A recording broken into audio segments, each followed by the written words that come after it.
this season. Erin, you have no idea how happy I was when I saw your name on the list, because I was not going to have it. I was not. Drew, that was such a deeply upsetting, because again, I still consider you like the one who's impervious to death in Gotham. Like, this guy has been put through the ringer, and he's been there since the start. He's going to end probably completely motorized. And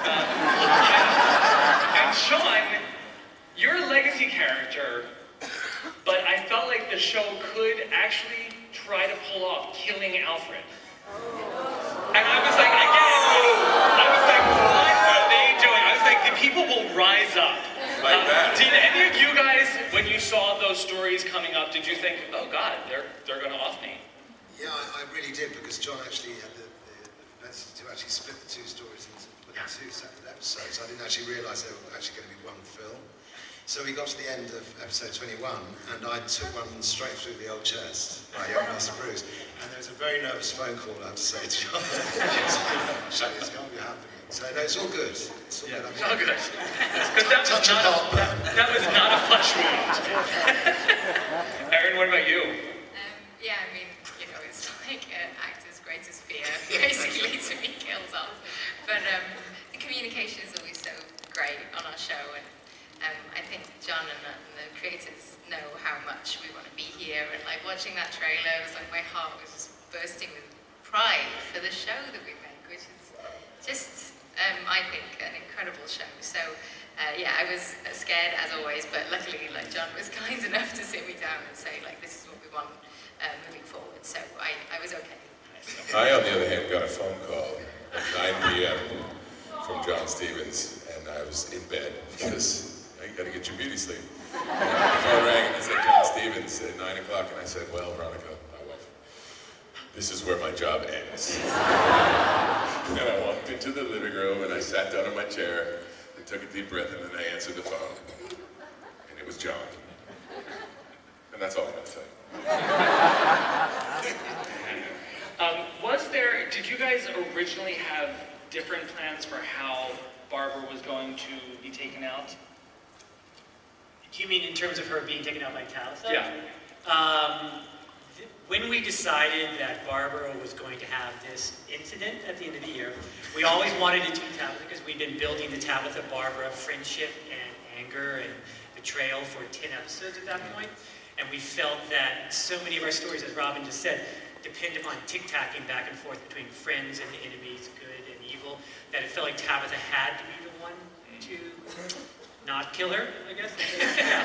Or try her best. Yeah, exactly. One of the greatest things, and Erin and Jessica, I want to talk about these two and where they can go from here, because very much like Cory and Robin, I worry that, like, these two, I love these two together.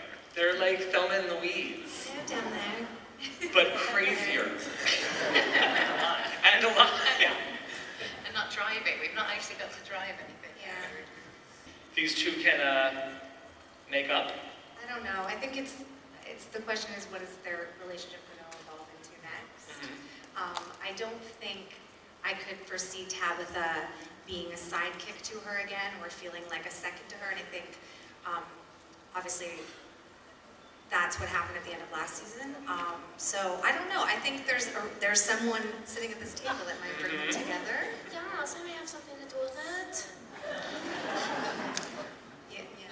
Yeah, so that was a good transition. Yes.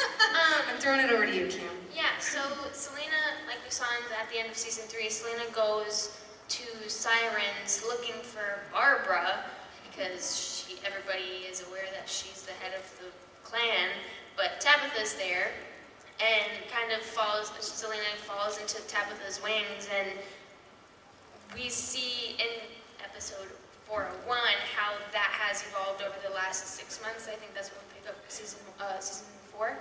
And from there, Selena and Tabitha find I think Barbara finds her way to Selena and Tabitha. But Selena is very much the thread between the broken stitch of Barbara and Tabitha. And it's tough at first, you know, she's trying to get that needle through the seam, and she's having a pretty hard time, but then I'm excited to see where the writers take the thread of. Yeah, and I think, you know, that triangle that we'll have between us will form a bit of a kind of power block, like a feminine female power block, which I think is About time. right? For Gotham, we'll be representing in that way, and I think it's going to be a really exciting development for Gotham and for us as well as a threesome. And Jessica and Camren, that scene in the finale, it was one of my favorite moments of TV last year. It was fun. I was so stoked to film that scene. I was like, holy bananas, I'm getting ready to be Catwoman, guys. This is insane.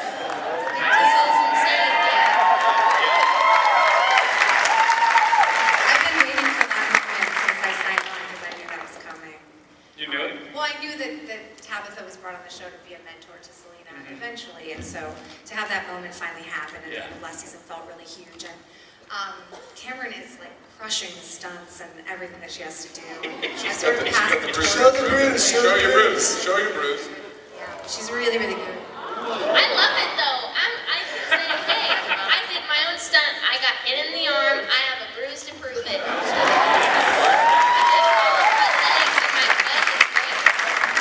And speaking of treacherous filming conditions, your Cats in the Alley scene.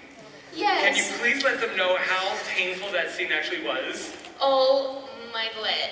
Okay, so it was winter time in New York, and the average is 20 degrees at that point, and it was raining, and it was 10 o'clock at night, and the rain made it probably 10 degrees, and I'm laying there, and I made the artistic decision to keep my eyes open when I was dead, because when people die with their eyes open, it means it was painful. So that's just a little fact. And so anyway, so I made the artistic decision to lay down with my eyes open, not knowing it was due to rain that day. So I had my contacts in, and my contacts were drying up because of the rain, and then to bring the cats out, they had real cats. Totally. They had to put, and I didn't have gloves on. I had my bare hands, and they had to put cat food in my hands and around my ear to bring the cats over. Well, there were about 12 cats, and 11 of them were smart and decided, screw the rain, I'm not getting out from under this tent. But one of them, I call him Savage Cat, he was hungry. And he decided to not only just sniff the food and kind of lick it off, he decided to just bite it off with my finger. So it was like, I'm like this, and I'm shaking because I'm so cold, and then I have this Savage Cat who's just like, yeah.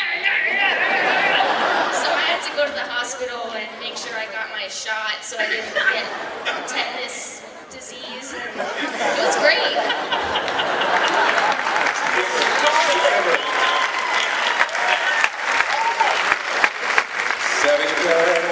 Savage cat, why are you so savage? So those cats in the actual shot, most of those were CGI. Those were visual effects, because they didn't come out, because they were not wanting to get wet. Cats are pussies.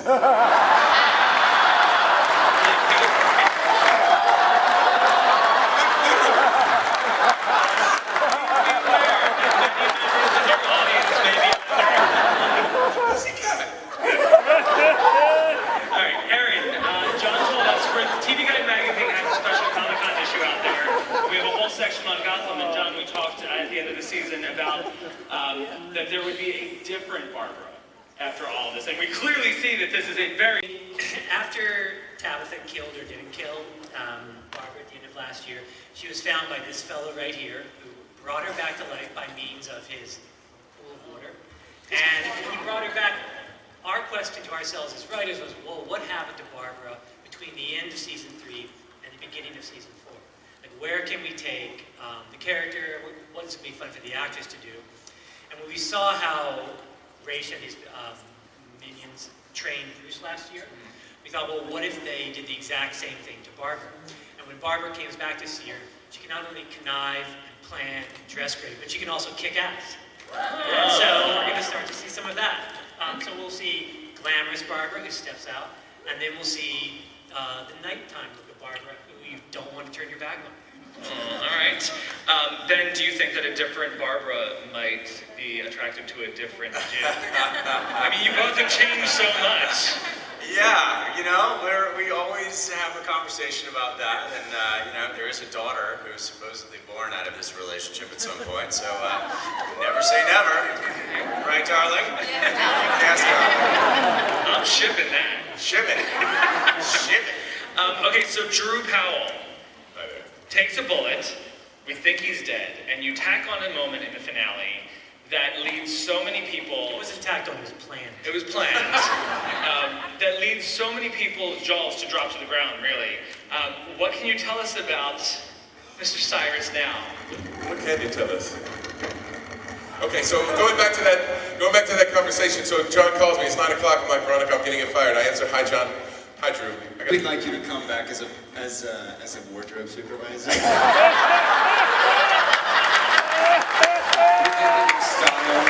Style is irreplaceable. And number 3, and this is the part where I started, no joke, I started jumping around my living room. He said, we'd like you to become Solomon Grundy.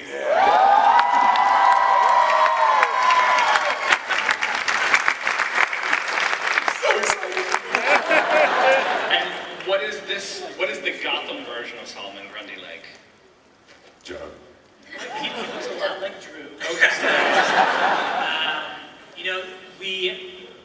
We hold a lot to canon in the sense that he comes out of Slaughter Swamp because Gotham General, where he'd been a vegetable for 5 months, they needed to clear up some beds, so they had to get rid of him. And so he gets dumped in the Slaughter Swamp, and he comes out, and as he walks through Gotham, and he's taken his name from the old 19th century nursery rhyme, the same way in the comics. And he does not remember who he is. He has no memory at all of being Butch Gilzine, of working for Penguin, and he has no memory at all of hating Edward Nygma, which is great because the first person he runs into is Edward Nygma. And amazingly, the two become best friends. It's like a Mice and Men. It is. I love you, George. It's so great. He's so strong. That is amazing. Okay, and now we have Alexander, our new villain. Can I just take one moment, first of all, to say hello to you guys. It's very rare I get to meet my audience before I actually talk to you on the screen. But I'd really like to give a big thank you to John, to Bruno and Danny, our bosses, and most importantly, actually, this cast who have been so gracious and welcoming and friendly to me over the last month since I've arrived in New York City. Thank you, guys. We love you, Sid. I don't know the answer to your question. I was going to ask if they were treating you well.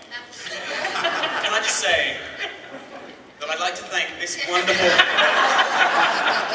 No, we have seen multiple versions of this guy. Some very diluted versions, some very mustachy, twisty types. What is this race like? I'm not entirely sure yet. I'm working on him. Okay. I would like him to be as ambiguous as possible, as difficult to pin down as possible.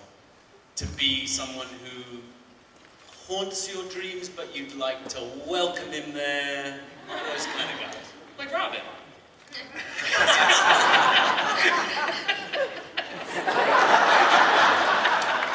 And I hear that he is really, he's really going to be stuck on the idea that Bruce is his heir. Yeah. 2,000 years tracking down Bruce. Oh, good God. Bruce hasn't been around that long. No, Not a waste of time. Been missing a lot, been Yeah. waiting very long Yeah. and patiently for Bruce. And how is Alfred going to feel about this? And Jim, because you guys have really become these father figures to Bruce. And now you got this guy with his cape and his hair up and his pool of water. hair up? Yeah. Well, after our last encounter, not too well, but it's going to be interesting, isn't it? Because it's going to be the three parent sort of triangle, really. Right. There's going to be the stalwart that is Commissioner Gordon, which is Detective Gordon, myself, the father figure, and of course Rage, the biggest influence in his life. So Yeah, it's going to be interesting. Yeah, I mean, that's sort of one of the framing devices for season 4 is Raish over Bruce's shoulder, the devil over his shoulder, Alfred obviously trying to protect him, and Jim caught in the middle. And through that, actually, it's in partially in episode 4, which I've written. Just wanted to do that. Thanks, John, for letting me write an episode. I appreciate it. And It'll be the first and hopefully not the last episode. Let us also give Mr. McKenzie a round of applause for his directorial debut last year. Except for that weird casting choice of the dude in the cell. What's that? That weird casting choice he made of you that know dude in what? the cell. I question the Gotham casting sometimes. I really You were do. phenomenal. It was him. But things really come to a head early on in the season. I don't want to give away too much, but you know, Raish's bringing Bruce over to the dark side is incredibly important for the season and for the trajectory of the show moving forward. Because obviously, if he's going to become Batman, he can't be a boy anymore. He has to become a man. And actually, just to speak to that real quickly, I mean, the one person who isn't here, who we all really miss and would love to have here, is David, who I think when you guys watch the show, or if you watch the show, one of the most exciting things is watching how David has grown up, and really more and more, every time I see him, because I come up every few months, I feel like he's grown up another foot, and he's really becoming a young man, and enlivening that part of the show. So, I wish he was here. He couldn't make it. He's actually back in New York doing push-ups. So, busy. How deeply can you go into the Batman story in season 4? Let me think. Well, in season 4, Bruce will have body armor and grappling hooks and wear a mask, but he will not be Batman. Okay. All right. We go pretty deeply into it. He gets a lot of the appurtenances of being Batman. He has a much deeper relationship with Raish, which brings him to a certain point. But we also, because one of the interesting things about writing the show is that when you watch like some of the movies or you read some of the comic books, the Batman character becomes a real binary relationship where this thing happened to him, he becomes Batman. And one of the fun things about our show is we actually get to fill in all the emotional territory of what happened to him as a teenager, because all the awful things that happened to me when I was a teenager that I did as a teenager probably made me the twisted person I am today. So I think watching David get to do those things as a teenager, you'll then see him be Batman in a very different way when he puts on that mask. Because we'll actually see him go to places, very dark places, that we've never seen that character go before, I think, in any of the representations, which is really exciting. Nice. And now, Scarecrow. Oh, yeah. Yeah. Okay, so clearly he shows up early in the season. Yeah. You're very happy about this. I love Scarecrow. Scarecrow is one of my favorite villains of all time, so I'm thrilled. So what can you tell us about this? He's how much can I reveal? I'm not entirely sure. I mean, we've met his father. Give it away. Okay, all right, great. You guys want to know this stuff? Yeah, you guys want to know this stuff? Why not? So we met his father, Dr. Crane, in season 1, that was, right? So we've taken our time. We're going to come back now to his son. In circumstances that probably are best not completely described now, his son sort of takes on his father's mantle and becomes the fully realized Scarecrow. And Jim and Harvey have to deal with that. God. and it's great. I mean, it's a great, we're able to use devices such as a virus or this sort of fear toxin that Scarecrow is able to summon one of the things that I love about the show at this point is that we're completely unafraid, or perhaps we're totally afraid, and yet we persist in expanding the universe and our capabilities. We just go there. We have the cast, we have the ability to shoot it through our brilliant, directors. First and foremost, obviously Danny Cannon, and so we're going to stake out that territory. And if we want to do full-on Scarecrow, we're going to do full-on Scarecrow. Do you have casting? Oh, yeah. It's the same young actor who played. Great. So who played the son in the first season? Correct.